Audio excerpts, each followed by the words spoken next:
Hey guys, this is Animated Fanboy back for another album review, and this time I will be taking another late 80s thrash band, a progressive thrash band, technical thrash, and the likes of Heaven, and it's Forbidden.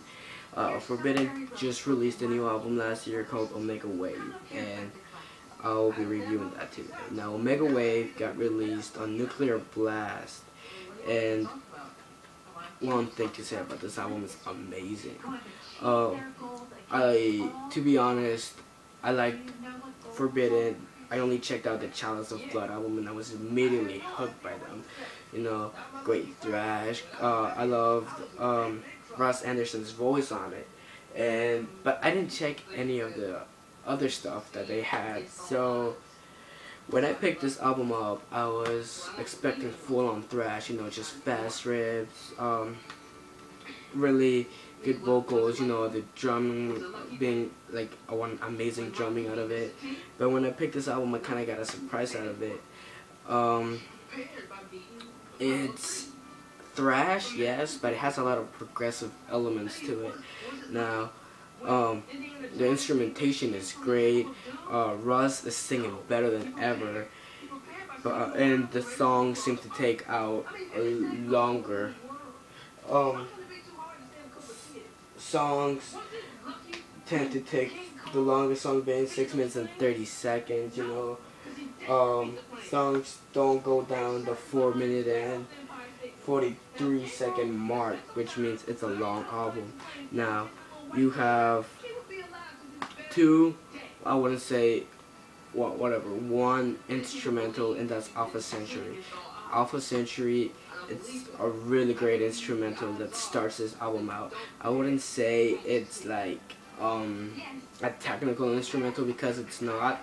It's not in the likes of Dialectic Chaos or an Orion or To Live Is To Die and all.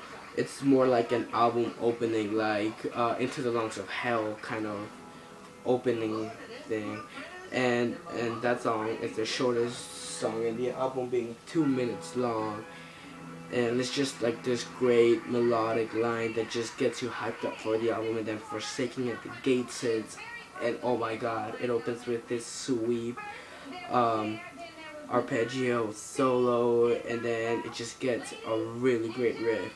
And one thing about this album is that it has a lot of great riffs. This is a riff-based album, and Craig Lucicero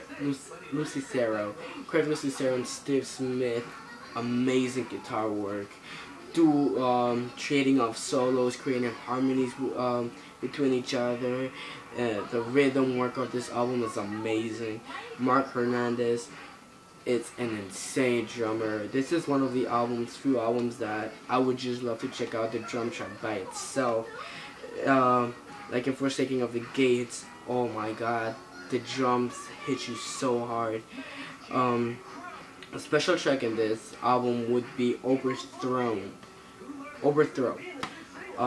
The reason this is a really great album is because it's a kick-ass riff, but it has some thrash royalty in it. Zetro from Exodus, now he's doing his own thing with Tennant, and I think that's the band name, and I don't know the other bands, but most famous for Exodus being in the Fabulous Disaster album.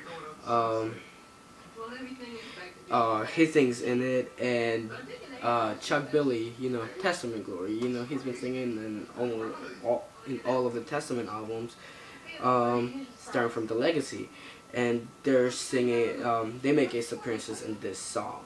And a good thing about Overthrown is that when I first got to Forbidden, and the first song I checked of them was Chalice of Blood, and I heard Russ hitting that really high note and just fell in love with it, and then went back to and then got hyped up for this album, and I would check live footages, like the new live footages, and Russ couldn't hit the note anymore, and I was kind of sad about that, but his high notes come back in this album. In Overthrown, he has a really good high note.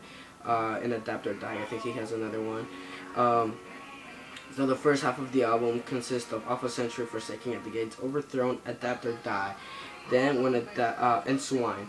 Swine ends and it goes to Chatter. Chatter is more like, it's an instrumental, yes, but it's more like an ambient, creepy tone. And a lot of people talking, that's why I Chatter, and it starts to Dragging My Casket, the second half of the album, which includes more progressive elements thrown in them. You have longer songs. Yeah, you have longer songs. The second half, Dragging My Casket, Hope Knows Immortal Wounds, Behind the Mask, A Human Race, and Omega Wave.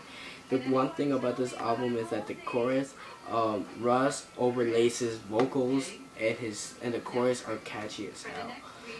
They're kind of like operatic. The way he overlays his vocals.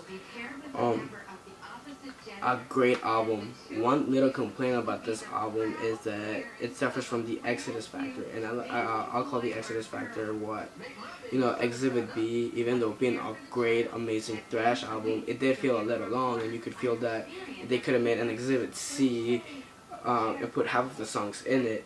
So yeah, this it does run a little long. The total running time, I'm not sure. It's 1 hour, 1 minute, and 33 seconds of this album, but that's a little complaint because this album is a really good album to listen to, and you should check it out. I'll give it an 8 out of 10, and a great album for Forbidden.